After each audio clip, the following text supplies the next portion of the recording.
माननीय मुख्यमंत्री जी को मेरा नमस्ते। शिक्षा विभाग के सभी अधिकारियों को मेरा नमस्ते। महोदय, मैं जनपद गोंडा में पिछले 10 वर्षों से सेवारत हूँ। वर्तमान में मैं प्राथमिक विद्यालय दत्तनगर बिसेन पंडरी कृपाल गोंडा में प्रधानाध्यापक के पद पर कार्यरत हूँ। मैं दिव्यांग हूँ।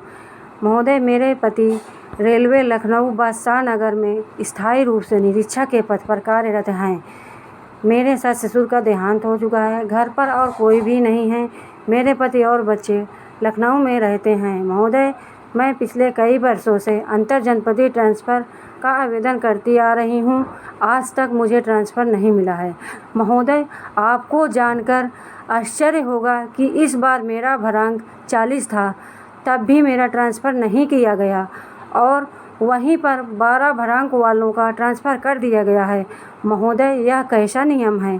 कृपया कुछ ऐसी पारदर्शी व्यवस्था हो कि सभी को पता चले कि एनआईसी द्वारा सूची किस आधार पर जारी की जाती है। क्या आज तक दिव्यांगों के लिए विशेष ट्रांसफ़र किए गए हैं? शायद नहीं।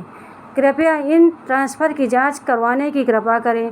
जूनियर आते हैं, चले जाते हैं, सीनियर ट्रांसफ़र के इंतज़ार में खड़े रह जाते हैं। धन्यवाद। मैं माननीय योगी जी, माननीय संदीप जी से हाथ जोड़ के निवेदन करती हूँ कि ये जो प्राइमरी टीचर हुए हैं, प्राइमरी टीचरों के ट्रांसफ़र हुए हैं, इसमें जो आपने जीओ निकाला है कि ये इनको 10 नंबर, जिनके हस्बैंड गवर्नमेंट जॉब में, इनको 10 नंबर देने का वेटेज दिया है। उसकी वजह से हम जो लड़कियां 2-2 साल जिनको ज़िले में आए हुए हो गए हैं, उनका ट्रांसफ़र हो गया और हम लोग उस ज़िले में 8 साल से काम कर रहे हैं और हम लोगों का ट्रांसफ़र नहीं हुआ। बस हम लोगों का कसूर इतना है कि हमारे हस्बैंड प्राइवेट जॉब में करते हैं। प्राइवेट जॉब क्या इतना क्या ये कोई कसूर है? क्या कोई ये चोरी डकैती ये सब काम कर रहे हैं हमारे हस्बैंड? जो हम लोगों को कुछ भी वेटेज नहीं मिला। हम लोगों को वेटेज मत दीजिए, सबको बराबर अधिकार दीजिए। जो पहले आया है वो ही पहले जाए, ये नियम होना चाहिए। ना कि जिनके हस्बैंड गवर्नमेंट जॉब में करते हैं वो 2 साल में निकल जाए और हम लोग इतने पुराने होकर भी हम लोग बस ये देखें कि वो आ रहे हैं, वो चले जा रहे हैं, वो आ रहे हैं, वो चले जा रहे हैं और हमारे हस्बैंड प्राइवेट जॉब में जॉब कर रहे हैं। हम कभी भी नहीं जा सकते इस हिसाब से। आपके हिसाब से तो जब नई भर्तियाँ आएंगी तो भी वो लोग आएंगी और उनके हस्बैंड गवर्नमेंट जॉब में होंगे, वो चली जाएंगी, उनके नंबर हमसे 10 नंबर हमसे ज़्यादा होंगे और हम जितने साल नौकरी के, हमें 1 साल नौकरी के 1 नंबर मिलते हैं और वो लोग बस उनके हस्बैंड गवर्नमेंट जॉब में उनको एक बार में 10 नंबर मिल जाते हैं। ऐसा क्यों? ऐसा भेदभाव क्यों? सर, आप प्लीज़ एक बार इस पर विचार कीजिए। हम लोगों का दुख दर्द समझिए। हमारे जैसी कई लड़कियां हैं जो बहुत ज़्यादा परेशान हैं और आप तक ये बात नहीं पहुंच रही है। सर, आप इस पर विचार कीजिए। एक बार सोचिए, क्या ये सही है? क्या ये नाइंसाफ़ी सही है? क्या प्राइवेट जॉब वाली, जिनके हस्बैंड प्राइवेट जॉब में है, उनको नंबर ना देना या उनके साथ इस तरह भेदभाव करना, क्या ये सही है?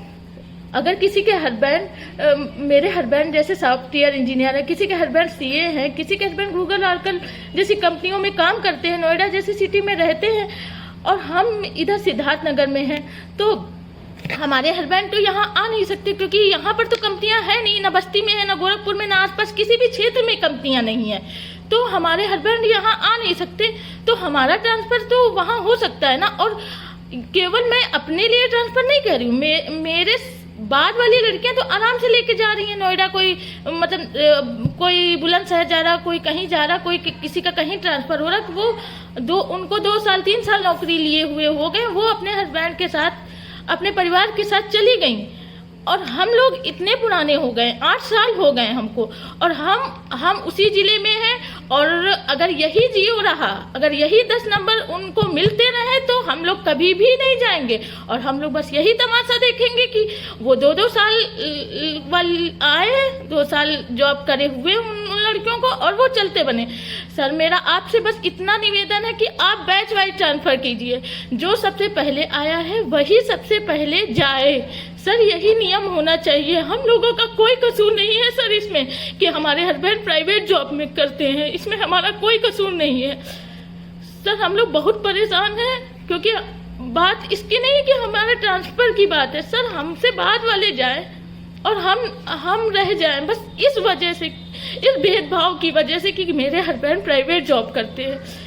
ये भेदभाव सही नहीं है सर, आप इस पर विचार कीजिए सर, बस आप इस पर विचार कीजिए सर। मेरा आपसे हाथ जोड़कर निवेदन है कि आप इस पर विचार कीजिए, हम लोग बहुत परेशान हैं। नमस्कार, मेरा नाम दीपक कुमार गुप्ता है और मैं एक सहायक अध्यापक हूँ जनपद सिद्धार्थनगर में। मेरे विद्यालय का नाम प्राथमिक विद्यालय बांसी प्रथम है। मैं यह वीडियो माननीय प्रधानमंत्री श्री नरेंद्र मोदी, माननीय मुख्यमंत्री श्री योगी आदित्यनाथ और हमारे महानिदेशक श्री विजय किरण आनंद जी और उत्तर प्रदेश की समस्त जनता के सामने प्रस्तुत कर रहा हूं, ताकि आप इस वीडियो को पूरा देख करके मुझे न्याय दिलाने में मेरी मदद करें। जैसा कि आप सभी जान चुके हैं कि उत्तर प्रदेश में कल बेसिक के टीचरों का स्थानांतरण हुआ, बहुत भारी मात्रा में स्थानांतरण हुआ। मैं भी उस स्थानांतरण के आवेदक के रूप में शामिल था, लेकिन मेरा स्थानांतरण नहीं हुआ। मेरी शारीरिक परिस्थिति को देखते हुए आप सभी को क्या लगता है कि क्या मेरा स्थानांतरण नहीं होना चाहिए था या होना चाहिए था? लेकिन बावजूद इसके भी मेरा स्थानांतरण नहीं हुआ। मेरा स्थानांतरण न होने के कारण मेरे भारांक का कम होना है। विभाग ने सभी प्रकार के अभ्यर्थियों के लिए कुछ भारांक अर्थात नंबर दिए थे और उन नंबरों के आधार पर ही स्थानांतरण होना था, लेकिन मेरे नंबर कुछ कम रह गए। इसकी वजह से मेरा स्थानांतरण रुक गया। लेकिन साहब, ये बताइए, क्या हम जैसे लोगों को नंबरों के बंधनों में बांधना उचित है?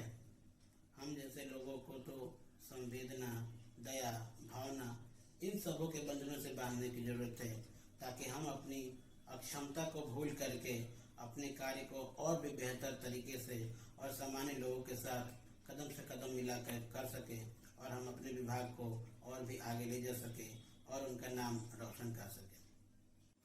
अगर साहब भारांक की बात की जाए तो आपने असाध्य रोगियों को 20 अंक दिए। क्या आपको नहीं लगता कि हम जैसे परिस्थिति में रहने वाले लोगों की समस्या भी असाध्य है? 18 साल के होने के बाद डॉक्टर भी ये कहना बंद कर देते हैं कि अब आपका इलाज संभव है, कहते हैं कि अब ये असंभव है।